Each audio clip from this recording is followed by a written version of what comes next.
नमस्कार, मी पूनम तुमचं पूनम बेसिक रेसिपीजमध्ये पुन्हा एकदा खूप खूप मनापासून स्वागत करते.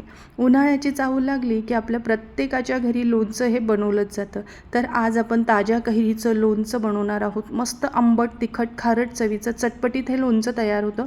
विशेष म्हणजे हे लोणचं बनवताना आपण ताजा मसाला बनवला आहे, ज्यामुळे हे लोणचं अगदी वर्षभर ठेवलं तरीही खराब होणार नाही. आणि हे लोणचं बनवताना आपण लसूण आणि हिरव्या मिरचीचा वापर केल्यामुळे याची चव अप्रतिम लागते. तर व्हिडिओ थोडाही स्किप न करता शेवटपर्यंत बघा. खूप साऱ्या टिप्स दिलेल्या आहे. चला मग रेसिपीला सुरुवात करूयात.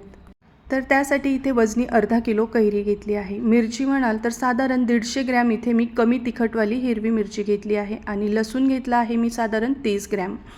आता आहे ना, मी कैरी बघा स्वच्छ धुवून पुसून तिचे असे छोटे तुकडे करून घेतले आहे. आतमध्ये जी कोय होती ती काढून टाकायची आहे. त्याचप्रमाणे मिरचीसुद्धा धुवून सुकवून तिचे देठ काढून कट करून घेतली आहे आणि लसूणसुद्धा निवडून घेतला आहे. ही आपली पहिली स्टेप झाली. आता दुसरी स्टेप म्हणजे आपण मसाला बनवणार आहोत. त्यासाठी लोखंडाच्या कढईमध्ये 3 मोठे चमचे बडीशोप, 3 मोठे चमचे मोहरीची डाळ घेतली आहे आणि 1 मोठा चमचा भरून आपल्याला या ठिकाणी मेथीचे दाणे घ्यायचे आहे.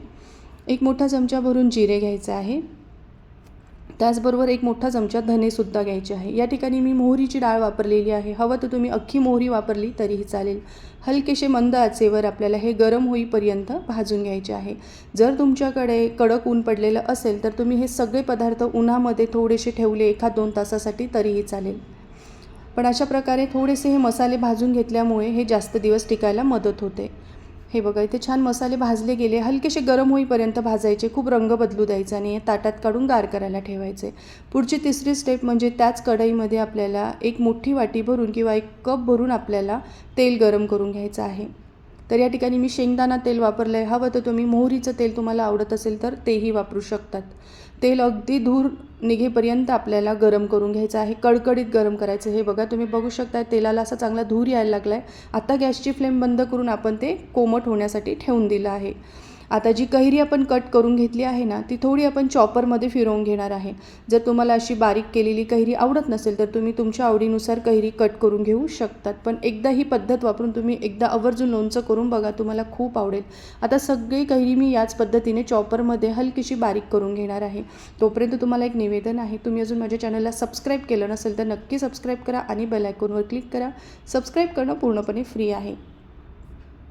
आता कैरी आपली चॉपरमध्ये बारीक करून झाली की हिरवी मिरची आणि निवडून घेतलेला लसूणसुद्धा आपल्याला असा बारीक करून घ्यायचा आहे. खूप जास्त फाईन बारीक करू नका. हलकासा बघा असे त्याचे तुकडे झाले पाहिजे इतपत तो आपण सरभरीत तयार करून घेतलेला आहे. तर तोही आता आपल्याला कैरीमध्ये मिक्स करून घ्यायचा आहे. या ठिकाणी मी कमी तिखटवाली हिरवी मिरची वापरली. तुम्ही तुमच्या आवडीची हिरवी मिरची वापरू शकतात. आता मसालासुद्धा भाजलेला आपला गार झाला आहे. तो मिक्सरच्या भांड्यात टाकायचा. त्यानंतर आपल्याला यामध्ये 2 मोठे चमचे कश्मीरी लाल तिखट पावडर टाकायची आहे.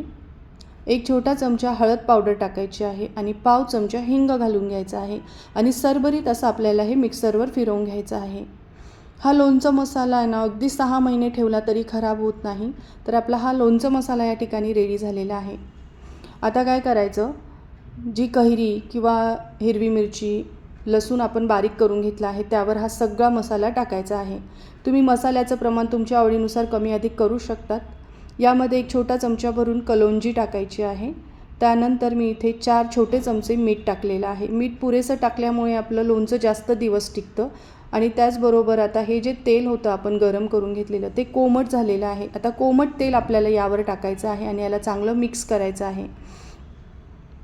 तर या पद्धतीने तुम्ही एकदा लोणचं आवर्जून करून बघा, तुम्हाला खूप आवडेल. एकदम हे छान मिक्स केलेलं आहे आणि एक रात्रभरासाठी असंच अशी चाळणी ठेवून याला मी झाकून ठेवलं होतं. दुसऱ्या दिवशी मी हे बरणीमध्ये भरणार आहे. बघा, तुम्ही हवं तर लगेच बरणीमध्ये भरलं तरीही चालेल.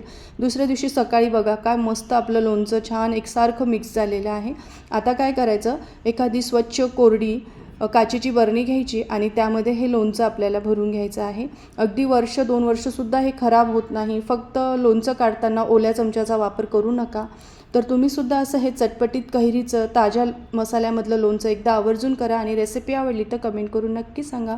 धन्यवाद.